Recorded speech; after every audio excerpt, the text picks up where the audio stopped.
Welcome back, students. Today we'll be doing types of structures. That means in our last class we have studied about structural approach, the meaning of structural approach and the assumptions of a structural approach. Today we'll be doing types of structures and how these structures are to be used in the classroom. That means the procedure to use a structural approach in the classroom. So let us study. Uh, there are four types of structures. Like structures, in our last lecture we discussed that the structures are basically some specific pattern of words. आपको याद होगा मैंने बताया था specific patterns of word. That mean specific pattern मतलब मैंने बताया था subject plus verb plus object. जैसे ये एक पैटर्न है, तो इस एक पैटर्न के ऊपर बहुत सारे सेंटेंसेस फ्रेम किए जा सकते. तो अभी हम बात करेंगे केवल हमारे सेंटेंस स्ट्रक्चर्स ही नहीं होते, स्ट्रक्चर्स और भी टाइप के स्ट्रक्चर्स होते हैं. बेसिकली फोर टाइप के स्ट्रक्चर्स हमारे सामने होते हैं.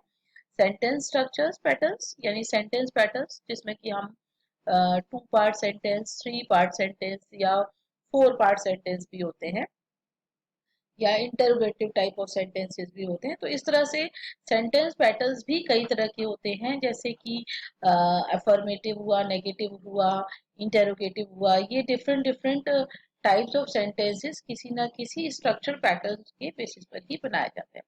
तो यहाँ पर पहला हो गया सेंटेंस पैटर्न्स, दूसरा हो गया फ्रेज पैटर्न्स. फ्रेज पैटर्न्स भी हम आगे पढ़ेंगे, जब ग्रुप ऑफ वर्ड्स को हम फ्रेज कहते हैं. इस तरह के जो कुछ पैटर्न्स हैं उन्हें फ्रेज पैटर्न कहा जाता है. तीसरा है फॉर्मूला वर्ड्स. फॉर्मूला वर्ड्स जो फ्रीक्वेंटली यूज होते हैं, एज इट इज यूज होते हैं. और फोर्थ है हमारा इडियम्स. इडियम्स भी हमारे एज इट इज ही यूज किए जाते हैं. अब हम बात करें जैसे हम हिंदी में मुहावरे, लोकोक्तियां वगैरह कहते हैं, तो हम इन सभी टाइप्स ऑफ स्ट्रक्चर्स को वन बाय वन देखेंगे. जैसे पहला है हमारा सेंटेंस पैटर्न्स. सेंटेंस पैटर्न्स ये हम जान चुके हैं. स्ट्रक्चर्स क्या है? Basically patterns. तो पहला पैटर्न हम बात कर रहे हैं सेंटेंस पैटर्न्स की. तो सेंटेंस पैटर्न्स बेसिकली क्या होते हैं कि एक ही, जैसे कि हम आइसक्रीम, अलग अलग फ्लेवर की, अलग अलग टेस्ट की आइसक्रीम हम एक ही मोल्ड से तैयार कर सकते हैं, उसी तरह से समझ लीजिए ये सेंटेंस पैटर्न है. एक तरह का सेंटेंस पैटर्न है. उससे so many kind of sentences can be frame. तो यानी कि the sentence pattern means a model. एक ये मॉडल है from which many things of the same kind and same shape can be made. Like एक model हमारा हुआ subject verb object का है. तो यहाँ पर हम बात करेंगे कि अगर मान लीजिए एक हमारा है सब्जेक्ट वर्ब प्लस ऑब्जेक्ट का, तो इसमें लिखा है कि which many things of the same kind and same shape.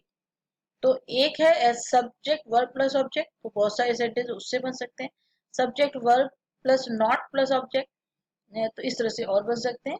ऐसे यानी अलग अलग तरह के मॉडल्स होते हैं. ये बेसिकली मॉडल्स होते हैं, उससे नए सेंटेंस बन जाते हैं. जैसे हम देखते हैं एक ये मॉडल सेंटेंस है, क्रांति इज अ स्टूडेंट. ये एक मॉडल सेंटेंस है, यानी एक मॉडल सेंटेंस पैटर्न है. अब आप देख सकते हैं इससे और भी कैसे सेंटेंस बने. Ramu is a teacher, Gopi is a doctor. तो हमने what we have done, we have change the name. Ramu as instead of Ramu we have taken Gopi, and teacher की जगह we have used doctor. So इस तरह से only on a same model sentence variety of sentences can be made. So this is called sentence pattern. Next is phrase pattern. Phrase, words का मतलब you must know word क्या होता है. It is a group of letters that has a meaning. And what is a phrase? Phrase is a group of words which is actually not a sentence, but these group of words are used together in a sentence or in a part of a sentence, like which is called as clause. So किसी भी clause में या किसी भी sentence में ये कुछ group of word है as it is use किए जाते हैं, उनको कहा जाता है phrase. तो phrase is a word or a group of word which express an idea without its being a sentence of a clause. यानी ये जरूरी नहीं है किसी भी सेंटेंस का वो पूरा एक सेंटेंस हो या पूरा क्लॉज हो, ऐसा जरूरी नहीं है, लेकिन वो अपने आप में एक मीनिंग को बताता है. जैसे हम देते हैं इन द स्कूल, जैसे in the school, in the garden, in the playground. तो इस तरह से हम on the desk with a knife, आप देख रहे हैं विद अ नाइफ, ये भी एक फ्रेज है। इनटू द बास्केट, तो इस तरह से इसी इनटू द बास्केट को हम अलग अलग सेंटेंसेस में यूज करके नए नए सेंटेंसेस फ्रेम कर सकते हैं। नेक्स्ट हमारा आता है फॉर्मूला। फॉर्मूला वर्ड्स या फॉर्मूला पैटर्न्स। फॉर्मूला बेसिकली वो वर्ड्स या वो पैटर्न्स होते हैं जो कुछ बस छोटे से ही होते हैं लेकिन पूरा मीनिंग कह देते हैं। फॉर एन एग्जाम्पल, जब भी कोई बीमार होता है या कोई हम किसी को मिलते हैं, हम कहते हैं hello how are you. How are you मतलब हम हालचाल जानना चाह रहे हैं आपका। सो हाउ आर यू हम किसी के साथ भी यूज कर सकते हैं और एज इट इज यूज करते हैं, इसमें कोई ग्रामर का कुछ यूज नहीं है। Similarly good morning, thank you, ये कुछ ऐसे फॉर्मूला पैटर्न्स हैं जिनको हम हमेशा बहुत फ्रीक्वेंटली यूज करते हैं। आपको अगर याद हो तो मैंने पिछली क्लास में आपको ये बताया था कि जो स्ट्रक्चर्स हैं उनका जो यूज है क्लासरूम में, क्योंकि टीचर को स्ट्रक्चर अप्रोच से जब पढ़ाना है तो वो ये टीचर ध्यान रखता है कि कौन से स्ट्रक्चर्स का सिलेक्शन किया जाए और कौन से स्ट्रक्चर्स को किस ऑर्डर में पढ़ाया जाए, यानी कैसे उनकी ग्रेडिंग की जाए। तो जैसे हम कहते हैं फॉर्मूला वर्ड, ये सबसे पहले पढ़ाए जाते हैं, बहुत ही सिंपल होते हैं, बहुत ही इजी होते हैं और फ्रिक्वेंटली यूज होते हैं। तो ये इसीलिए हम इनको पढ़ाते हैं, पहले पढ़ाते हैं। मुश्किल सेंटेंसेस या मुश्किल मुश्किल स्ट्रक्चर्स को बाद में। अगर हम बात करें यहाँ आप देखें सेंटेंस पैटर्न्स की भी, तो सेंटेंस पैटर्न भी हमारे कई तरह के हो सकते हैं। S plus B plus O भी है तो और भी जाके बहुत कॉम्प्लिकेटेड भी हो सकते हैं। तो we will start with a simple one, right. So इस तरह से फॉर्मूला जो पैटर्न है ये बहुत ईजी होते हैं, इनको हम आसानी से क्लास में इंट्रोड्यूस कर सकते हैं और स्टूडेंट जब इनको सुनता है और अपने अकॉर्डिंग बोलता है as many times as he wants, तो it develops a confidence among the students, and this is how the student they get the command, yes, I can use it, I can speak in English. So this is how these formula words can be introduced to teach English among the students. Next is idioms. idioms like these are, जैसे हिंदी में कहते हैं हम लोग मुहावरे या लोग, या जिनका कोई जो लिखा है वो उसका एक्चुअली मीनिंग नहीं होता, वो एक आइडिया है, उसके पीछे बहुत बड़ा मीनिंग होता है।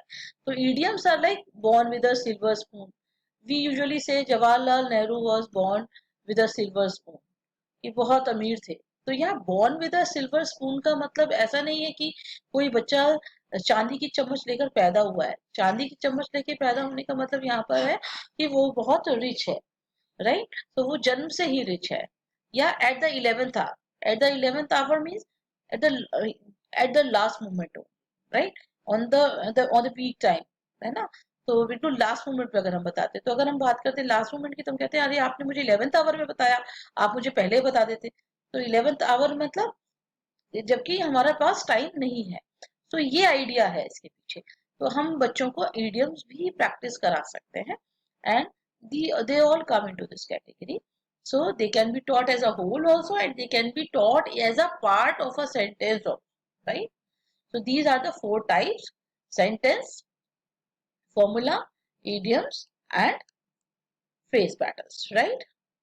So आप टीचर को इसमें क्लास में यूज कैसे करना है, इफ अगर स्ट्रक्चर अप्रोच की हम बात करें, टीचर क्लास में स्ट्रक्चर अप्रोच को कैसे यूज करेगी। तो सबसे पहला काम होता है सिलेक्शन का। सिलेक्शन मतलब she has to choose what are the structures that should be taught in the classroom, right? Because बहुत सारे स्ट्रक्चर्स हैं, बहुत सारे सेंटेंसेस हैं और कहा जाता है कि कम से कम 250 स्ट्रक्चर्स पर कमांड कम से कम स्टूडेंट्स की कराई जानी चाहिए। अगर 250 स्ट्रक्चर्स पे कमांड हो जाती है तो वो बच्चा इंग्लिश बोल लेता है। स्ट्रक्चर्स मैं कह रही हूँ, सेंटेंसेस नहीं कह रही हूँ। और एक स्ट्रक्चर पे बेस बहुत सारे सेंटेंसेस हो सकते हैं। तो पहला काम होता है टीचर क्या करे, शी शुड सिलेक्ट, ठीक है। फॉर एग्जाम्पल टीचर ने सिलेक्ट कर लिया कौन कौन से स्ट्रक्चर है, उसके बाद शी शुड ग्रेडिंग करे, राइट। और ग्रेडिंग मीन्स उनको ऑर्डर में करे। मान लो टीचर ने 10 पैटर्न्स को, स्ट्रक्चर्स को सिलेक्ट किया, तो उसके बाद उसमें नंबरिंग कर ले, 1, उसके बाद 2, उसके बाद 3, इस तरह से as per the principles of gradation.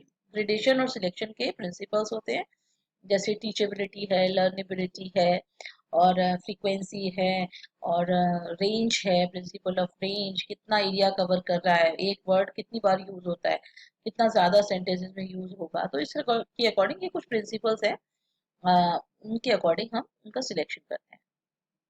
Then presentation of structure या विकेबलरी ओरली और situationally.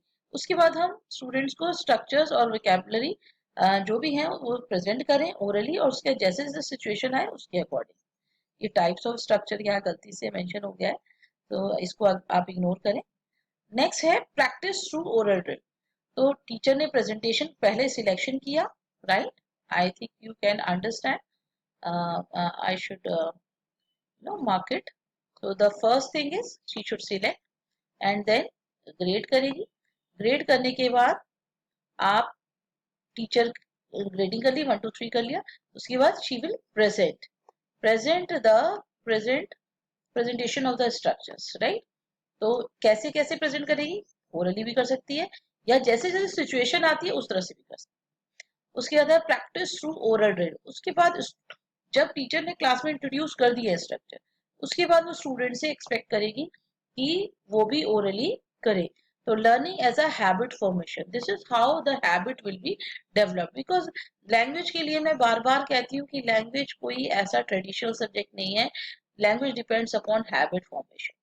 more and more you use it, more and more you develop the habit, and it becomes a part of your personality, it becomes a part of your vocabulary, and it is used in effective and meaningful situation. Then जब बच्चे की practice हो जाती है, बच्चा situation को identify करने लग जाता है कि इस सिचुएशन में ये पैटर्न, ये स्ट्रक्चर यहाँ पर यूज किया जा सकता है। तो this is how the student use the structures effectively in different situations. So this was all about the structures, type of structure, and the procedure of structural approach. How a teacher can use a structured approach in the classroom. Our next topic will be merit and demerits of structural approach. Thank you and have a nice day.